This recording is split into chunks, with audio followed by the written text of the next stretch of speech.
I'm Janice Hossteiger. After 3 decades in the marketing business and many years of being an entrepreneur, I've learned a thing or two about marketing. Join me as we talk about marketing, small business, and life in between. Welcome to My Weekly Marketing.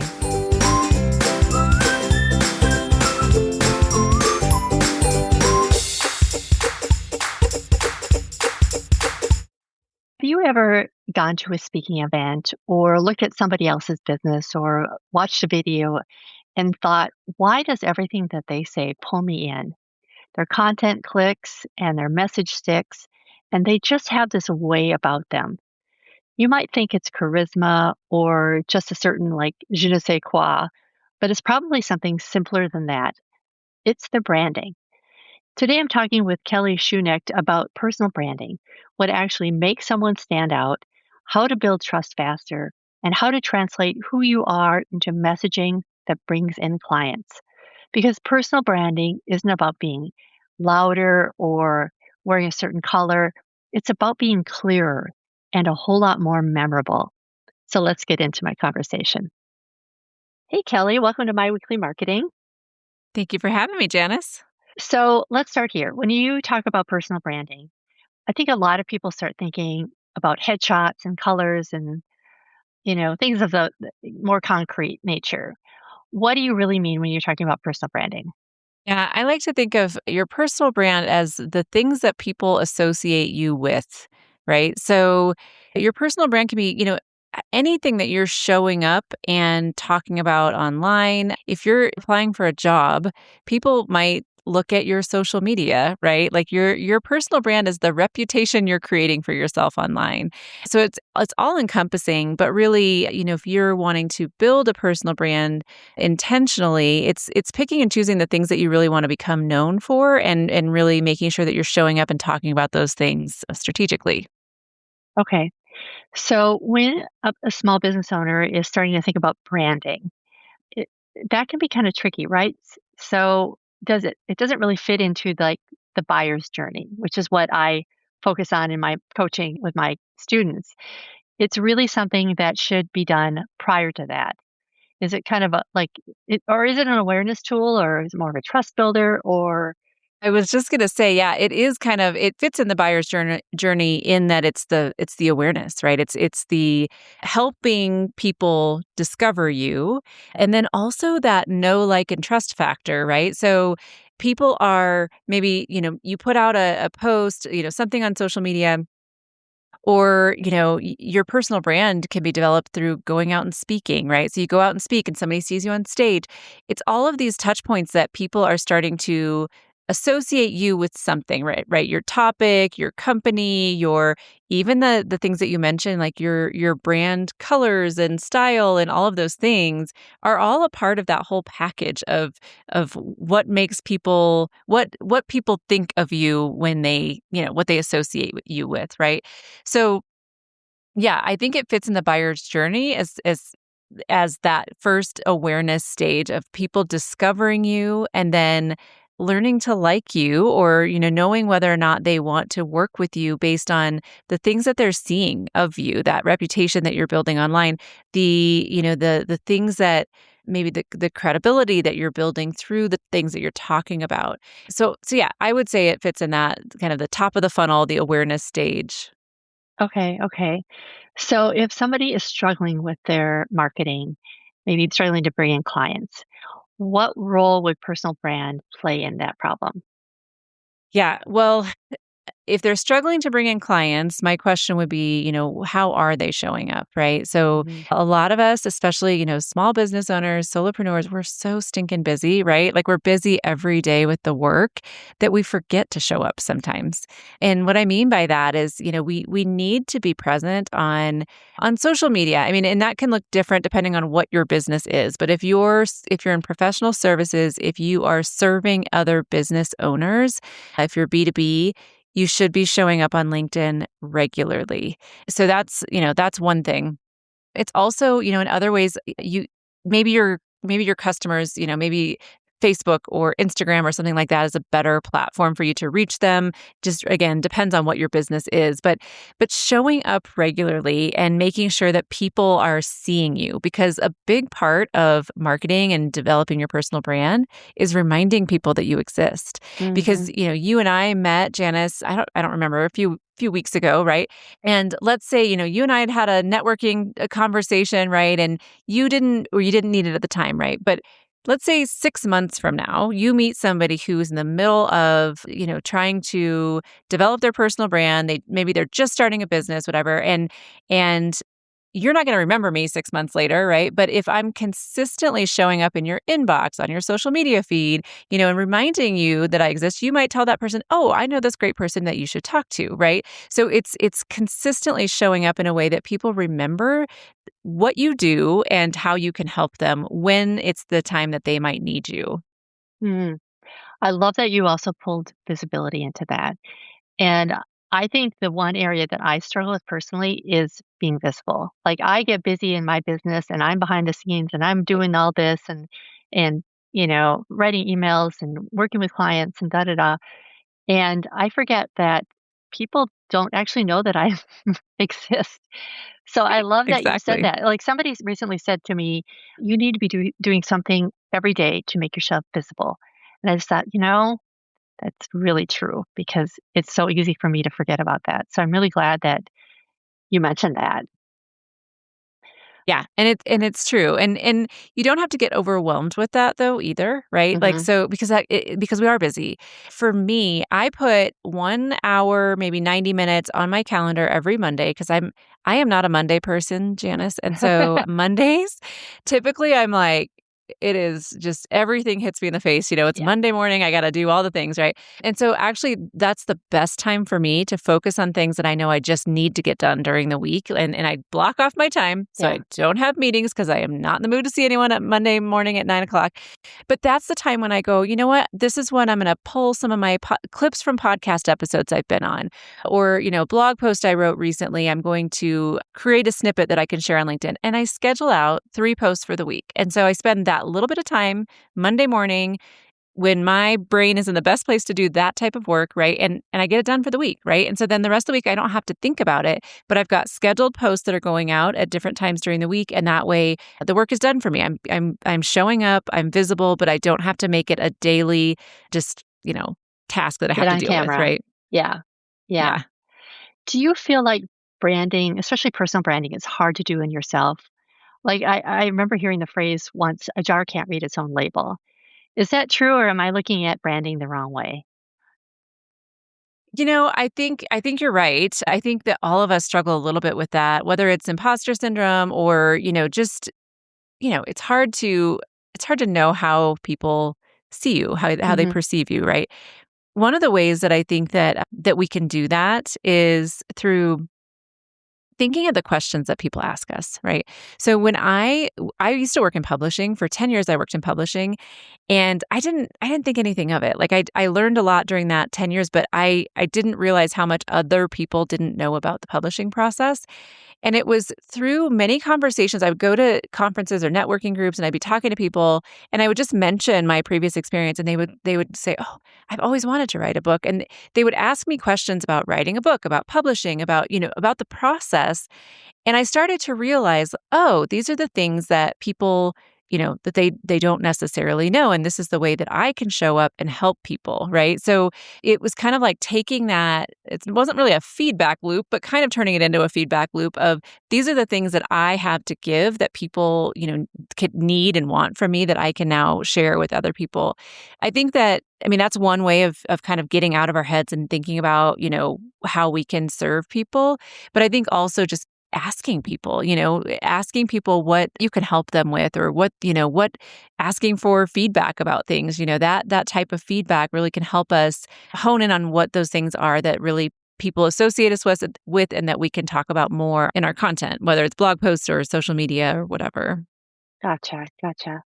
Talk to me about now you have a three-pillar framework that is very practical. Talk to me more about that.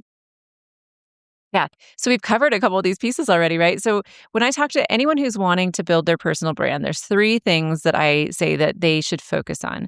So number one is visibility. We've talked about that a lot, right? Just Hmm. remembering to show up, remembering to, I talk a lot about content, but visibility can be different things, right? You could schedule maybe a goal for yourself is like one podcast interview a month that I'm going to try to get on somebody's podcast, right? And that will help with visibility. Pillar number two is credibility. So it's not just about showing up, but it's also how can we show the audience that we're a credible expert in our industry, in our field. For me, you know, I help people with developing their thought leadership platform. And one of the questions I noticed that people would ask me, I do a lot of podcast interviews, and I noticed that people were asking me often, well, you help people write books, so you must have your own book, right? And I would go, I don't, right? And so I made it my goal to get my book out there because I knew that I needed to have that credibility piece. And you don't have Hmm. to necessarily have a book, but for me, it was really important to have that book in hand. So when I'm going out and speaking on stages, I can say, hey, if you want to get deeper into this topic, here's my book, here's more about me. It's another tool in my thought leadership platform. Maybe for you, for credibility, it might be just showcasing some of the podcast interviews that you're doing, you being your audience. Hmm. So if you are doing podcast interviews, taking clips and sharing those things to show that I'm out talking on this topic. I know what I'm talking about. People want to, hear my expertise on this topic because I am a credible expert, right? Another way might be case studies. If you have case studies or examples of ways that you've helped your clients, those are great ways to establish credibility. And the last one is consistency. Again, we kind of talked about this already, but the consistency I recommend for people is, especially again, if you're B2B, if you're serving, professional services, you're serving other business owners, I recommend showing up on LinkedIn 2 to 3 times a week, doing podcast interviews. I would say I shoot for 2 to 3 times a month, but even again, like just if you can start where you are and shoot for one per month, Hmm. it's not a huge lift. It's something that's getting you out there, and then maybe blogging once a month or sending a newsletter once a month, just having a few things that you have kind of in your marketing kind of Arsenal. system, right? Yeah. Like Yeah. just Okay. creating a system for yourself that's just, these are the things I'm going to do, I'm going to commit to, that's not overwhelming, that you can fit within your schedule, but that are allowing you to show up consistently to the audience that may or may not, but hopefully may need your services at some point. So, is there what is it about a personal brand that really makes you stand out? Because I think Uh, even beyond a personal brand, anytime I'm working with a client, we talk about this. What makes you unique? And I would yeah, imagine that's really true. The people that I know that have really strong personal brands, they all have this special something. So, talk to me more yeah. about that. I think the most important thing is to have a story, and not like a story, like a fictional story, but a story that helps people understand you and how you help them, right? I've seen that with my clients when we are going out and pitching clients to speaking events. The ones that have a really good story to share or are able to kind of turn their topic into a story that resonates with their audience, I think that really, really helps people connect with them and makes them interested in hearing more from them. So I mentioned that I have a book, right? So my Mhm. book, Authority X Factor, it's called Unlocking Your Authority X Factor. But the Authority X Factor that I talk about is really kind of like, what is that story, or what is that unique blend of your skills and experiences, that career path that has led you to serve the clients in the way that you do, right? What makes you best able to help them? And so it's capturing that story and helping other people associate you with that story and why you are best able to help them in whatever the service is that you provide. So, is that something like your founder story? Is that the story of like how you came to be, or why you're interested in it, or is it just a particular story that you have that you share again and again that defines you? What kind of story is that? It's kind of both of those things. Okay. For me, I lost my job in October 2024. I was laid off. And I hated the first few podcast episodes I was in. I hated leading with that story, but I started to realize how many people associated with the story that I was telling, because so many people have lost a job. And so, the first few times I was almost embarrassed to say, this is what happened to me. But then people were actually really interested because it was like this success story of, I lost my job and here's what I did with the situation. Here's the lemonade that I made out of the lemons, right? Like, Mhm. and people really, it started to resonate and I tell my story in my book. Like, it was the journey that I was on that led me to where I was, and then I also get to share about how I had lost my job after helping my company grow to a certain point where we were acquired, and that's why I lost my job. So I got to talk about my experience before that, the success we had there.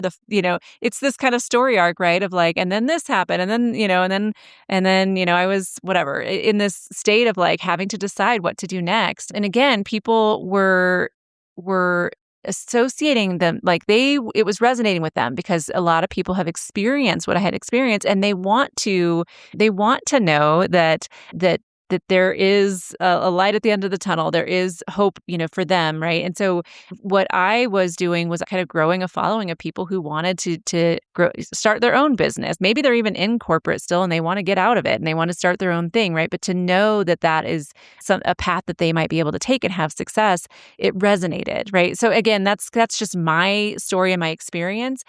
But I think, anyone who's running a business, it was led to run the business that they're running because of their skills and experience, and so kind of taking from that and learning like what really resonates with people, what did they get interested in and excited about? And, so maybe kind of the founder's story, but, Mhm. it's just a little bit of like helping people just understand, who you are and how you are able to help them and why. Mm. I love that for so many reasons, but one of them is that you can't fake something like that. I can go in and speak on a stage and have a flawless presentation and get all dressed up and have my hair and makeup done, but that story makes you a real person, and it's your story, you own it. And if you have that and you can tell it in such a way that it relates to your audience, that really does define your brand. I love that. I love that.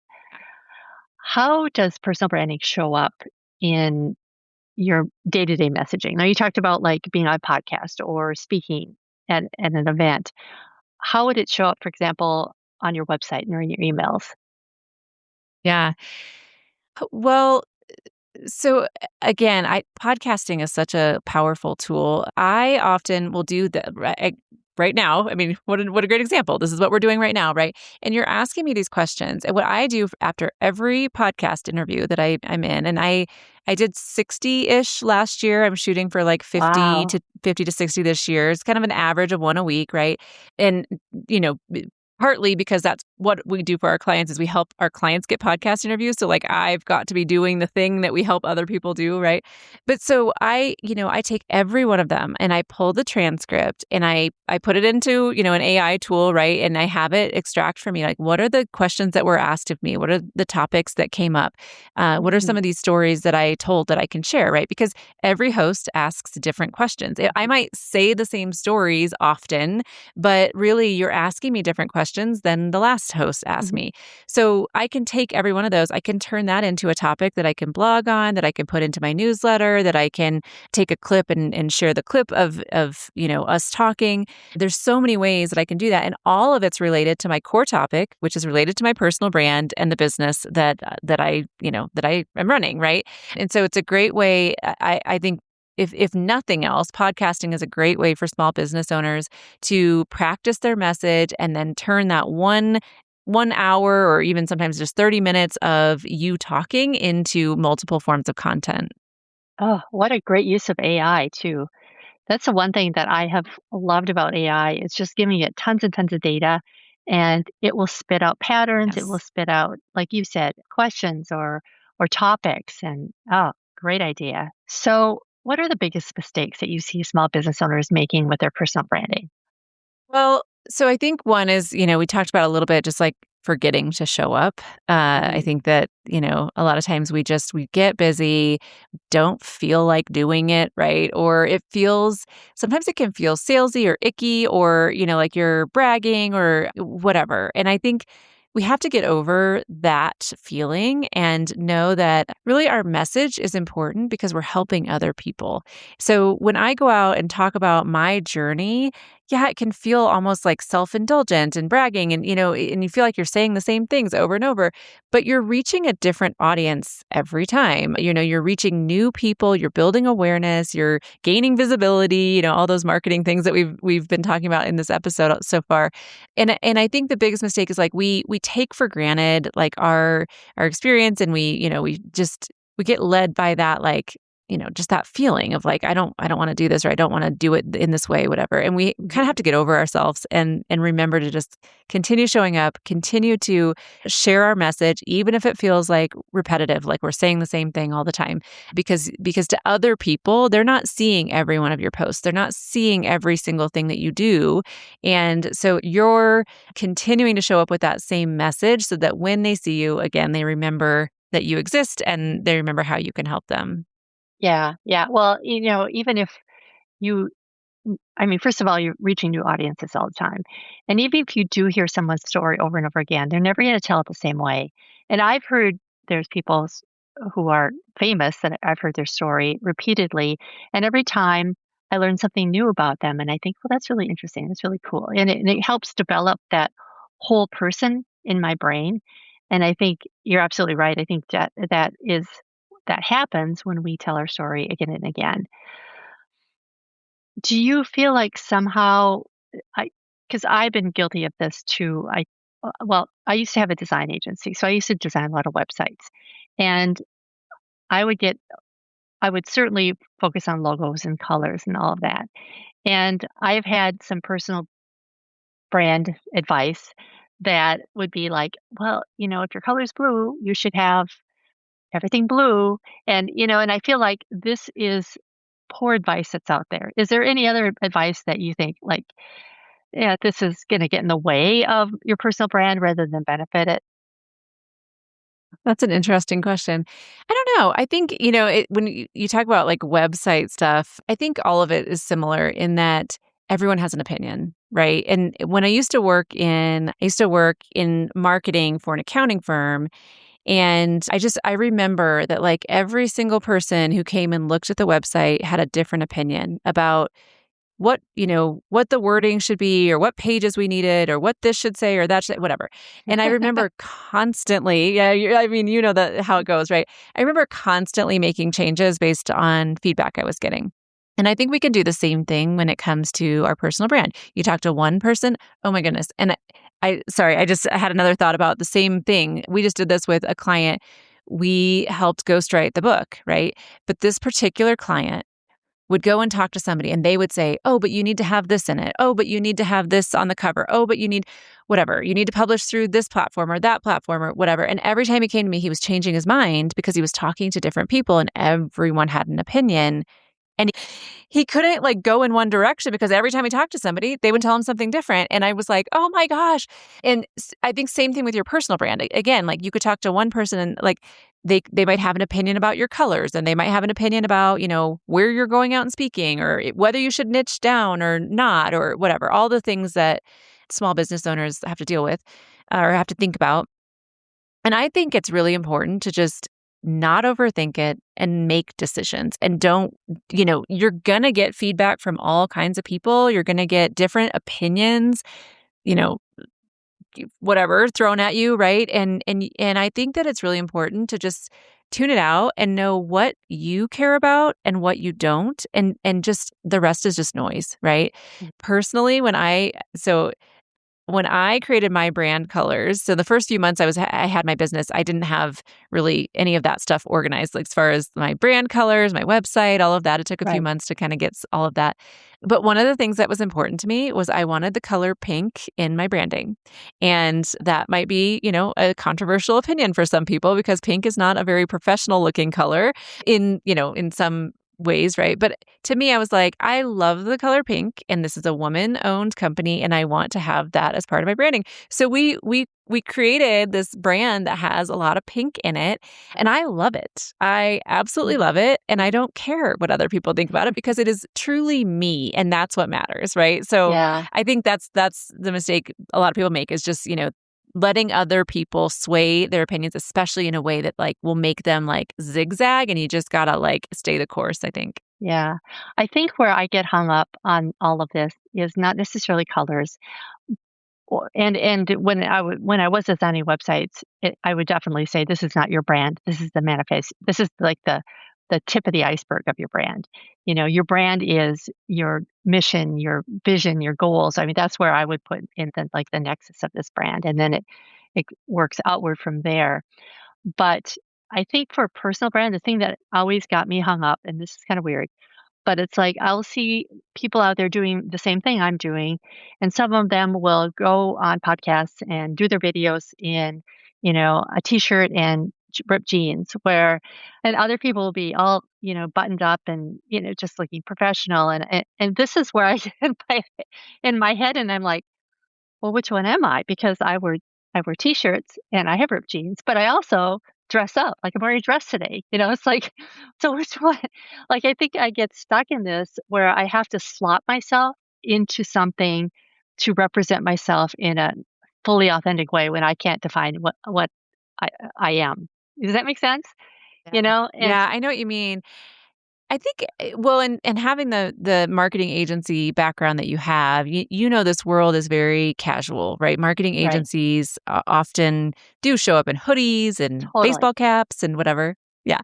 And again, I think you shouldn't overthink it. I think you need to decide who you are as a person showing up, right? So I have a rule for myself that my podcast day is usually my day that I dress nice, right? So my husband and I joke, it's typically Thursdays is when I record all of my podcast episodes for my own podcast, and then I try to do all my guest episodes on that day as well. And so that's usually the day, like I'll come downstairs wearing a dress and my husband will say, "Oh, it's podcast day," right? Because Hmm. he knows I'm going to be on camera, and I make a conscious decision to dress nice on that day. And other days when I don't have meetings, I will, dress down and whatever, right? It's important to me how I show up and how I appear, but in yet I could be on a call with somebody who's wearing a hoodie and a baseball cap, and it really doesn't matter. It's really about how you want to be perceived. And so for me, I make that decision. Other people, don't care. And so yeah, I think Yeah. it's part of your personal brand and how you want to be perceived, right? When I go speak on stages, I typically am going to wear a blazer. I'm going to look, I'm going to look nice, right? I'm not Mhm. going to show up in a hoodie and jeans. And I have seen speakers do that, and it's fine. They can do that, but that's not the personal brand that I want to have. Yeah, yeah. I think maybe for me personally, I think it's more just going down that decision process, and I tend to probably be dressed a little more professionally, in professional situations. But there are some people that pull it off really well by wearing the torn jeans and the hoodie, and that becomes part of their brand, Yep. just how they Yeah. appear in person. But so I love that you didn't necessarily focus on that in our conversation, that you're talking about your story. And I guess that's it. It's really, I'm looking for a way, maybe because I'm a visual person, to visually connect that personal brand with a visual brand. And so, yeah, I think that's where I get hung up personally. But I might be weird in that one. But okay. So I have a few rapid fire Q&As for you. So if your branding feels off, or if your personal brand feels off, where should you look first? If it feels off, well, so If you feel like something in my brand isn't really working real well, and I don't know what it is, where would be the first thing to look at? Um, so I do think it's that story. I think, we talked about the story. If something isn't resonating with your audience, you got to look at what you're talking about, right? Like Mm. what are you saying and why isn't it resonating? Maybe you're trying to reach the wrong people. Maybe your story isn't, I hate to say it, but maybe it's not interesting enough, Yeah. right? And so it's maybe pulling out of that story what is the most interesting part, and then maybe getting that outside feedback, Janice. We talked about that, like getting outside feedback from people that might help you make that story more compelling. Mm, yeah, love that. So, what's one brand that you love right now? Oh my goodness. In what industry? Any industry? Any industry. We're just doing Any hypotheticals right industry? now. So, Well, so this is silly. I'm going to do a silly answer. I have been exploring LTK. I love So we talked about clothes, and I really enjoy wearing things that make me happy, right? Like I enjoy doing like outfit of the day posts and things like that, not on LinkedIn, but on my other social media, like my fun social media. yeah. And so LTK is a platform for like affiliate marketing. So I can share some of the outfits that I'm wearing and have affiliate links in there. And so I'm only like 2 weeks into this platform, but I'm loving the brand itself. Like there's a lot of women on there who just are really enjoying similar things, and it's kind of a fun community. So I'll have to that's check my that silly out. answer. Nice. Yeah, So, if you like to shop, it's dangerous. yeah, probably. Yeah. What's something about branding that you've changed your mind about? Well, so part of my story that we didn't get into in this episode, but I tell it in a lot of ways in a lot of interviews and things I do in my book. But for me, I was for many years the person behind the person, is what I say. So I was working for a CEO, and I was the person that was helping him get everything done, right? So I think for me, what I didn't believe before was that I was capable of being that person, right? Being the person in the Mm, spotlight, being the one who had the personal brand. I was developing a personal brand all along, but like not intentionally. Didn't know I was going to start a company. And I think that what I have learned is that we all have the ability to develop our own personal brand and stand out, even if we feel like we are the behind the scenes person, or if we've been the behind the scenes person and we don't have that trust or faith in ourselves that we can do it. We really can, and really it just takes being intentional and putting yourself out there. that's such a great answer. I think so many of us have been the the person behind the brand for so long. In fact, my Yeah. first business that I made, I intentionally chose not my name in the company name because I didn't want it to be a personal brand because I thought I no, I'm not ready for that yet. And when I work with clients, and I work with a lot of clients, and it's all about pushing their brand. So to go out there and step into the arena, so to speak, and say, okay, here's what I am, here's who I am, here's my story, here's what I believe. It takes a decent amount of courage. So Yeah. I think that's Yeah. awesome. It does. Okay. Well, with that, how can people learn more about you or your business or your books? Yeah. Yeah, for anyone who's interested in developing their personal brand, the best place to go is authorityxfactor.com. That is the site where you can learn about my book. You can also take the personal brand quiz, and that's the key. So if you're wanting to grow a personal brand, take the personal brand quiz. It's right up at the top of the website, and it takes just a couple of minutes to go through and answer the questions. While you're answering the questions, it'll make you think. It's thought provoking as you're answering everything, but then at the end it gives you a score and a recommendation for what to work on if you want to kind of take that next step with your personal brand. So it's a great tool. It's free. It's a great resource. And then also on that same page is information about the book if that's something that you're interested in reading, and you can download the first chapter for free. Oh, that's awesome. Well, of course, I'll put all the links in show notes. Kelly, thank you so much. This has been delightful. Thank you, Janice. Thanks for having me on. So, if this episode hit a nerve in a good way, that is, here's your next step. Don't reinvent your entire brand. Just find a place where your message isn't clear, your story's not clear, because your personal brand clicks and it makes you connect with others.